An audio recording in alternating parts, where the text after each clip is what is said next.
আমার স্ত্রী সিরিয়ালের প্রতি আসক্ত। অনেক ওয়াজ নসিহত করেছি, কিন্তু সংশোধন হয় নাই। আমার করণীয় কি? ভাইরা আমার, কারোর স্ত্রী সিরিয়ালে আসক্ত, আর কারোর স্বামী মোবাইলে আসক্ত, আর কারোর ছেলে মেয়ে উভয়ে আসক্ত, আবার কারো পুরো পরিবারই আসক্ত, মা বাবা ছেলে মেয়ে সবাই আসক্ত।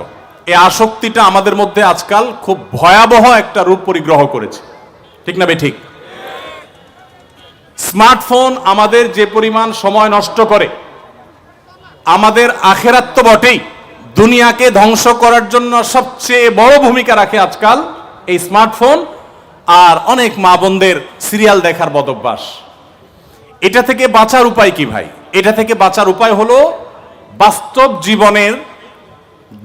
জীবনের দিকে অগ্রসর হতে হবে, জীবনের বাস্তবতার মুখোমুখি হতে হবে এবং রিয়েল লাইফের দিকে আমাদেরকে অগ্রসর হতে হবে। আমি নিজে স্মার্টফোনের অতিরিক্ত ঘাটাঘাটি প্রয়োজনে অপ্রয়োজনে এটা নিয়ন্ত্রণ করবার জন্য একটা পলিসি অবলম্বন করছি। সেটা হলো যে একটা নির্দিষ্ট সময়ে, দিন এবং রাত 24 ঘন্টার মধ্যে নির্দিষ্ট সময়ের মধ্যে এক বা একাধিক সময়ে মোবাইল দেখা। সেটা হতে পারে সকালে নাস্তার সময় 10 মিনিট, দুপুরে 10 মিনিট, রাতে 10 মিনিট।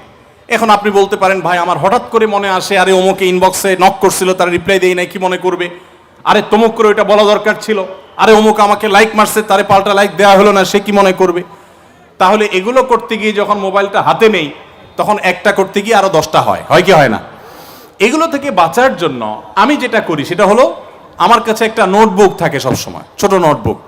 আমি এই নোটবুকে সব লিখে রাখি, যতটুকু মনে পড়ে সাথে সাথে কলম বের করে আমি লিখে ফেলি। ঠিক আছে, অমুককে মেসেজের রিপ্লাই দিতে হবে, তমুকের ইনবক্সের জবাব দিতে হবে, অমুককে মেসেজ দিতে হবে। আমি সব লিখে 10টা 20টা 30টা কাজ যখন একত্র হয়ে যাবে, এরপর মোবাইলটা নিয়ে পটাপট এগুলো দেখে দেখে আমি করে ফেলি। তাতে আমার প্রতিবার প্রত্যেকটা কাজ করতে গিয়ে মোবাইল হাতে নিলে আরো 10 মিনিট যাবে, কারণ আপনি যাবেন হোয়াটসঅ্যাপে মেসেজের রিপ্লাই দিতে, এরপরে দেখবেন যে হাইরে ফেসবুকেও তো 10টা নোটিফিকেশন আইসা রয়েছে, আরে অমুক লাইক, অমুক পোস্ট দিয়ে আসছি, এখন দেখি লাইকের বন্যা বয়ে গেছে, দেখি কে কি বললো। একটা করতে গিয়ে আরো 10টা কাজে আমাদের এঙ্গেজ হয়ে যেতে হয় এবং সত্যি জীবনের মূল্যবান সময়গুলো নষ্ট হয়ে যায়। দেখুন, আমি একটা কথা বিভিন্ন সময় বলার চেষ্টা করি এবং আরব ওলামা ইকরামদের অনেকের এর কাছাকাছি উক্তিও রয়েছে। দুনিয়াতে এই মোবাইলের ভার বহন করা যত সহজ হয়, আখেরাতে এই মোবাইলের দায়ভার বহন করা তার চাইতে অনেক কঠিন হতে পারে। অতএব এটা নিয়ন্ত্রণ করার বিকল্প নেই। পরিবারের সদস্যরা মোবাইল বা সিরিয়ালে আসক্ত হলে তাদেরকে বাস্তবমুখী জীবনের দিকে দীক্ষিত করেন। আমি আমার পরিবারের আমার নিজের পরিবারের প্র্যাকটিস করা একটা জিনিস আপনাদেরকে শেয়ার করতে পারি। সেটা হলো, আমরা চেষ্টা করি দিনের একটা সময় ফিজিক্যাল এক্সারসাইজ করা, অর্থাৎ খেলাধুলা করা। বাচ্চাদেরকে সাথে নিয়ে যাতে করে খেলাধুলা করা যায় এরকম জায়গা আলহামদুলিল্লাহ আছে, সেখানে ফিজিক্যাল এক্সারসাইজ করা, হালাল শরিয়া সিদ্ধ যে খেলাধুলো করা যায় এক্সারসাইজ এবং ব্যায়ামের উদ্দেশ্যে, সেগুলো করা। এগুলো করলে মানুষ যে বিনোদন পায়, সেই বিনোদন যে একবার পেয়ে যাবে, সে কখনো সিরিয়ালের বিনোদন আর মোবাইলের বিনোদন খুঁজতে যাবে না। এটা বাস্তবতা। যে কয়জন বাবা আছে যে তার সন্তানদেরকে সাথে নিয়ে একটু খেলাধুলা করেন, একটু ব্যাডমিন্টন খেলেন শরিয়া সিদ্ধ উপায়ে, হারাম কিছু না করে? কয়জন স্বামী আছেন যে তার স্ত্রীকে একান্তে প্রচুর সময় দেন? আপনি নিজে থাকবেন ব্যবসা বাণিজ্য নিয়ে, নানান ধান্দা নিয়ে, আর স্ত্রীকে বলবেন তুমি বসে শুধু তসবিহ পড়ো। এটা তো হয় না। হ্যাঁ, অনেক স্বামী সময় দেওয়ার পরও অনেক স্ত্রী এই সিরিয়ালে আসক্ত আছে। তাদেরকে বাঁচাবার জন্য বাস্তবমুখী জীবনে আমাদেরকে আসতে হবে। ঘরে ঢুকছেন আর কোনো মোবাইলের ব্যস্ততা নাই, একান্তে পরিবারকে, স্ত্রীকে, সন্তানকে, ছেলে মেয়েকে সময় দিবেন, সবাইকে নিয়ে বসবেন, মোবাইলের গলা আগে থেকে চিপে বন্ধ করে টিপে তারপরে বাসায় ঢুকবেন। আলহামদুলিল্লাহ, এই আমলটা করার চেষ্টা করছি দীর্ঘদিন থেকে, সুফল আমি পাচ্ছি। সেই সাথে পারলে আশেপাশে কোথাও কোনো কাজ কাম করেন, রাতে তাড়াতাড়ি ঘুমের অভ্যাস করেন। রাত 10টার ভিতরে ঘুম জরুরি, ভোরে কোনো ঘুম নাই, সকালে কোনো ঘুম নাই, জীবনে বরকত আসবে ইনশাআল্লাহ বিইذনিল্লাহ। তো এই জন্য মোবাইল ফোন থেকে বাচ্চাদেরকে বাঁচাতে চান, তাকে সাইকেল কিনে দেন, সাইকেল চালানোর জায়গা দিয়ে দেন, পারলে নিজে একটা বড় সাইকেল কিনে নেন, তার সাথে পাশাপাশি চালান।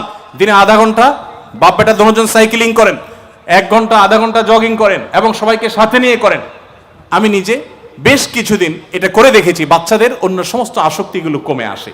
ভাইরা আমার, এগুলোর জন্য লম্বা সময় কাউন্সিলিং দরকার এবং ভালো পরিবেশ দরকার, যারা তাদের জীবনকে এরকম নষ্ট করে না, জীবনের মূল্য বুঝে সে সমস্ত মহিলাদের সামনে আপনার সাথে আপনার স্ত্রীকে মেশান, সে সমস্ত ছেলেদের সাথে আপনার ছেলেকে মিশান। আপনার ছেলে যেসব ফ্যামিলি বাচ্চাদের সাথে মিশে, ওরাও মোবাইল একটা আধা হাত নিয়ে বসে এবং টিপাটিপি করে।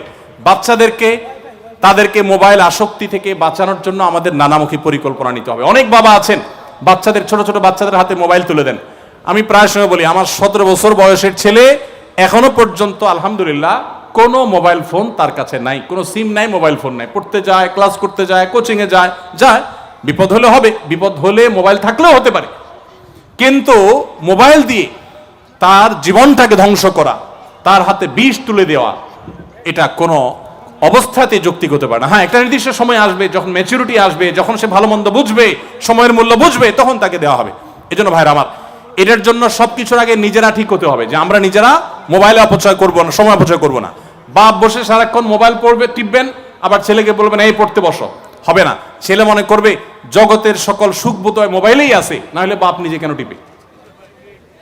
এই জন্য আগে নিজেরা এসব বদভ্যাস ছাড়তে হবে এবং বাস্তব জীবনে আসতে হবে। পারলে আশেপাশে কোনো একটা ক্ষেত খামার করেন, যত পয়সা আলা হন, সেখানে কিছু কাজ করেন। আলহামদুলিল্লাহ আমরা চেষ্টা করি যে একটু শাক সবজি লাগানো, সেখানে কোপানো, বাচ্চাদেরকে সাথে নিয়ে উৎসাহিত করা, উদ্বুদ্ধ করা, তাদেরকে কাজে লাগানো। সবসময় পাই না, কিন্তু যখনই সুযোগ পাই তখনই করি আলহামদুলিল্লাহ। অতএব এই বাস্তবমুখী জীবনে আসেন, ভালো ফ্যামিলির সাথে সম্পর্ক করেন, পরিবেশ ভালো দেন এবং নিজে ভালো হয়ে যান। এবং সর্বসাকুল্যের সবচেয়ে বড় কথা হলো আল্লাহর কাছে চোখের পানি ফেলে ফ্যামিলির জন্য দোয়া চান। কিছুদিন একটু ডিসিশন নিয়ে, যদি হার্ড ডিসিশন নিয়ে যদি অপারেশন চালান, ইনশাআল্লাহ দেখবেন সহজ হবে। যারা স্মার্টফোন থেকে বাঁচতে পারেন না, তারা স্মার্টফোনটা বিক্রি করে দিয়ে বা কাউকে দিয়ে একটা বাটন ফোনে চলে যান এবং কিছুদিন বাটন ফোনে চলে যান, বন্ধু বান্ধবের মেসেজ দেন যে আমার কিন্তু সোশ্যাল মিডিয়াতে কোনো অ্যাক্টিভিটিস থাকবে না। 2 মাস 4 মাস একটু অপারেশন করেন, ইনশাআল্লাহ দেখবেন অভ্যাস চেঞ্জ হয়ে গেছে। আল্লাহ রাব্বুল আলামিন আমাদের জীবনে এরকম অপচয়মূলক যত রকমের কর্মকাণ্ড আছে, সে সবগুলো আমাদেরকে আল্লাহ তাআলা পরিত্যাগ করার তৌফিক দান করুন। আমাদের সবাইকে জীবনের মূল্য বুঝার তৌফিক দান করুন। মিন হুসনি ইসলামিল মারই তারকুহু মা লা ইয়ানি। নবী সাল্লাল্লাহু আলাইহি ওয়াসাল্লাম বলেছেন, মুসলমানের ইসলাম সুন্দর হবে যখন সে অহেতুক অনর্থক কাজ পরিহার করবে। সফল এবং সার্থক ঈমানদার জান্নাতুল ফিরদাউসের যারা অধিকারী হবে, তাদের বৈশিষ্ট্যের মধ্যে একটা হলো ওয়াল্লাযীনা হুম আনিল লাগবি মুরিদুন, যারা এই অনর্থক কাজ থেকে বেঁচে থাকবে। অতএব সারাক্ষণ মোবাইল টিপতে থাকা, এটা এই যুগের সবচেয়ে বড় বদভ্যাসগুলোর একটি। মনে রাখবেন, পৃথিবীর কোনো সফল মানুষরা সারাক্ষণ মোবাইল টিপাটিপি করে না। আপনি আপনার দেশে সফল ব্যবসায়ী, সফল উদ্যোক্তা, সফল কোনো ব্যক্তি, ভালো কোনো ছাত্র, যেই কোনো সেক্টরে ভালো কেউ করেছে, আপনার মতো আপনি দেখবেন না যে সারাক্ষণ সে 2 মিনিট পর মোবাইল টিপে। ঘুম ভাঙলেও সে মোবাইল হাতায়, বাথরুমে গেলে সে মোবাইল নিয়ে যায়, মোবাইল ছাড়া তার কিছুই চলে না, হাঁটতে হাঁটতে সে মোবাইল টিপে। এই ডাইরেক্ট হওয়া লোকটা তো জীবনে কোনো কিছু করা পরের কথা, যে সিরিয়াল আর মোবাইলে আসক্ত, সে তো রীতিমতো অসুস্থ, তার চিকিৎসা প্রয়োজন। আল্লাহ তাআলা আমাদের সবাইকে সুস্থ হওয়ার তৌফিক দান করুন।